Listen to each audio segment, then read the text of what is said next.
గారితో మాట్లాడి స్పష్టత ఇస్తామని చెప్పి చాలా క్లియర్ గా చెప్పారు. చెప్పినాక ఈ రోజు బీఆర్ఎస్ పార్టీకి సంబంధించిన కొంతమంది వ్యక్తులు బయటికి వచ్చి మీరు మెగా డిఎస్సీ వేస్తాన్నారు, 25,000 పోస్టులు ఎక్కడి మీరు వేస్తలేరు అని అనుకుంటూనే 6 నెలలైంది కాంగ్రెస్ ప్రభుత్వం ఏర్పడి 7 నెలలు అవుతుంది, ఇప్పటివరకు ఒక నోటిఫికేషన్ ఇస్తలేదని చెప్పి మాట్లాడుతున్నారు. చాలా స్పష్టంగా సూటిగా నేను వాళ్ళకి అడగాలనుకుంటున్న ఒక ప్రశ్న, అసలు ఉద్యోగాలు ఇయ్యన్నా ఉద్యోగాల్ని పోస్ట్ పోన్ చేయమంటారా? ఉద్యోగాలు ఇవ్వమంటారా?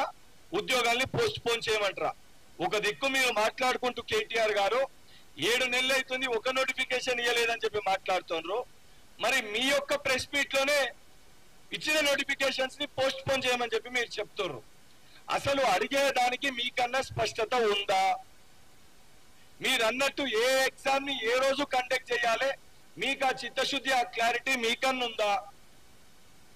ఈ రోజు ఏదైతే సంబంధించి చాలా స్పష్టంగా మీరు 5,000 పోస్టులు ఇస్తాన్న డిఎస్సిని 6,000 పోస్టులు వేసి పెంచిన మాట వాస్తవమా కాదా? గతంలో డిఎస్సి ఉన్నప్పుడు మరొకసారి టెట్ నిర్వహించాలన్నప్పుడు ఫిబ్రవరిలో వచ్చిన డిఎస్సి నోటిఫికేషన్ ని పోస్ట్ పోన్ చేసిన మాట వాస్తవమా కాదా? లాస్ట్ టైం ఉన్న డిఎస్సి డేట్స్ లో మరొకసారి టెట్ ని నిర్వహించిన మాట వాస్తవమా కాదా? ఈ రోజు మీరు అన్న విధంగా డిఎస్సిని 2 నెలల్లో 3 నెలల్లో పోస్ట్ పోన్ చేయమంటే పోస్ట్ పోన్ చేసిన తర్వాత లీగల్ కేసులు కానీ కోర్టు కేసులు చిక్కుముళ్ళు కానీ లేకపోతే రేపు పొద్దున కొత్తగా ఇప్పుడు ఏదైతే బిఎడ్ డిఎడ్ పాస్ అయిన స్టూడెంట్స్ మరొకసారి టెట్ నిర్వహించమని వాళ్ళు డిమాండ్ చేసినా, నిర్వహించినప్పుడు ఆ కొత్తగా పాస్ అయిన వాళ్ళు మళ్ళీ మాకు చదువుకోనికి 2 నెలలు సమయం ఇవ్వాలని మళ్ళీ వాళ్ళు డిమాండ్ చేసినా, మళ్ళీ నెక్స్ట్ డేట్స్ కి మళ్ళీ 2 నెలలు పోస్ట్ పోన్ అయితే అసలు మనము డిఎస్సి నోటిఫికేషన్ ని ఇవ్వగలుగుతామా? ఈ యొక్క 11,000 ఖాళీల్ని భర్తీ చేయగలుగుతామా లేదా? ముందు దానిపైన మనం ఆలోచించుకోవాలి. ఎందుకంటే నిరుద్యోగుల సోదరులందరూ కూడా మాట్లాడుతూ అన్న పట్టించుకుంటలేరు అని అంటారు. చాలా స్పష్టంగా చెప్తున్నా, నిజంగా ప్రభుత్వము పట్టించుకోకపోతే లాస్ట్ టైం ఉన్న డిఎస్సిని ఎందుకు పోస్ట్ పోన్ చేస్తుంది? ఆ ఖాళీగా ఉన్న డిఎస్సి డేట్స్ లో మళ్ళీ టెట్ ఎందుకు నిర్వహిస్తారు? నిర్వహించినాక చాలా స్పష్టంగా అకాడమిక్ ఇయర్ స్టార్ట్ అవుతుంది.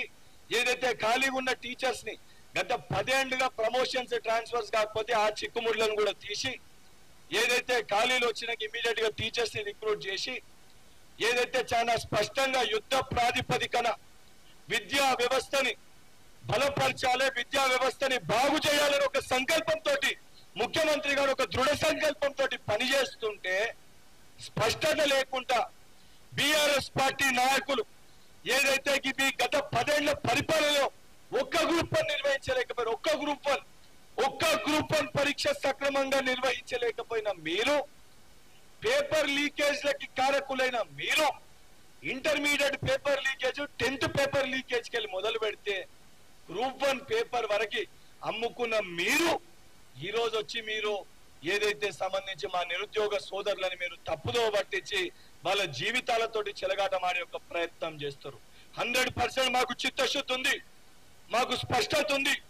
ఈ ఎగ్జామ్స్ నిర్వహించినాక ఎవరైతే స్టూడెంట్స్ కొంతమంది మాకు చదువుకోనికి సమయం సరిపోలేదని అంటుర్రో, ఎవరైతే విద్యార్థులు ఏదైతే సంబంధించి ఇంకొద్దిగా సమయం మాకు కావాలి చదువుకోనికి అని అంటుర్రో 100% ఆ స్టూడెంట్స్ అందరు కూడా మరొక డిఎస్సిని నిర్వహించి 100% ఏదైతే ఖాళీగా ఉన్న డిఎస్సి భర్తీ ఇంకా ఖాళీగా ఉన్న టీచర్ పోస్టులు ఏవైతున్నాయో ఆ ఖాళీల్ని కూడా జాబ్ క్యాలెండర్ లో ఏదైతే అసెంబ్లీ సాక్షిగా మా ముఖ్యమంత్రి గారు చెప్పిన విధంగా అసెంబ్లీ సాక్షిగా అందరి సమక్షంలో అన్ని పార్టీల సమక్షంలో 80,000 పుస్తకాలు చదివినని చెప్పి ఏదైతే సంబంధించి ప్రతిపక్ష పార్టీ నాయకుని సలహా సూచనలు తీసుకొని వారి సలహా సూచనలు తీసుకుంటూ చాలా స్పష్టంగా ప్రజలకి యువకులకి ఉపయోగపడే విధంగా సంపూర్ణ స్పష్టత ఇచ్చే విధంగా ఏ ఒక్క నిరుద్యోగ సోదరుడు అధైర్యపడకుండా వారికి ఒక భరోసా కల్పించే విధంగా జాబ్ క్యాలెండర్ ని అందరి సమక్షంలో అసెంబ్లీ సాక్షిగా దాన్ని చర్చించి జాబ్ క్యాలెండర్ ని కూడా ప్రకటిస్తామని ఒక చిత్తశుద్ధి కాంగ్రెస్ ప్రభుత్వానికి మా ముఖ్యమంత్రి గారికి ఉంది. ఇవన్నిటినీ ఏదైతే తప్పుదో పట్టించి మా మాటల్ని వక్రీకరించి మీరు చేసిన తప్పుల్ని మా నెత్తిపైన రుద్దే ప్రయత్నం చేసి ఒక వైపేమో గ్రూప్ 2 నోటిఫికేషన్ లో పోస్టులు పెంచకుండా నోటిఫికేషన్ ఇచ్చిర్రని చెప్పి మాట్లాడుతూ గ్రూప్ 2 విషయంలో డిఎస్సి విషయంలో పోస్టులు పెంచినా కూడా పోస్ట్ పోన్ చేయమని చెప్పి చెప్తారు. 100% స్టూడెంట్స్ కి ఇబ్బంది జరగట్లేదని నేను చెప్తలే. కాకపోతే ఏదైతే సంబంధించి సుమారు 2,60,000 పైచిలకు మంది ఈరోజు డిఎస్సి రాయడానికి సిద్ధంగా ఉన్నారు.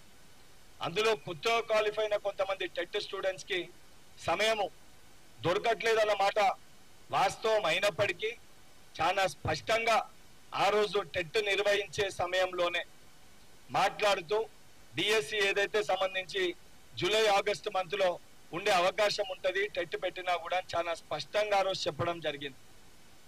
ఆ రోజు టెట్ నిర్వహణ కూడా పెద్దలు జీవన్ రెడ్డి గారు అందరు ప్రెస్ మీట్ పెట్టి మాట్లాడి టెట్ నిర్వహిస్తే మనకు జరిగే నష్టం ఏముంది, ఒక 3 నెలలు 2 నెలలు డిఎస్సిని వాయిదా వేసుకున్నాము, టెట్ ని నిర్వహిస్తామంటే ఇప్పుడు ఎవరైతే డిఎస్సి సోదరులు ఈ రోజు ఇబ్బంది పడుతున్నారో ఆ రోజు టెట్ నిర్వహించినప్పుడు మీకు ఏదైతే ఈ రోజు ఎలిజిబిలిటీ కల్పించింది కూడా ఇదే కాంగ్రెస్ ప్రభుత్వం. ఒక్కసారి మా సోదరులు కూడా ఆలోచించాలని చెప్పి వారికి విజ్ఞప్తి చేస్తున్నా.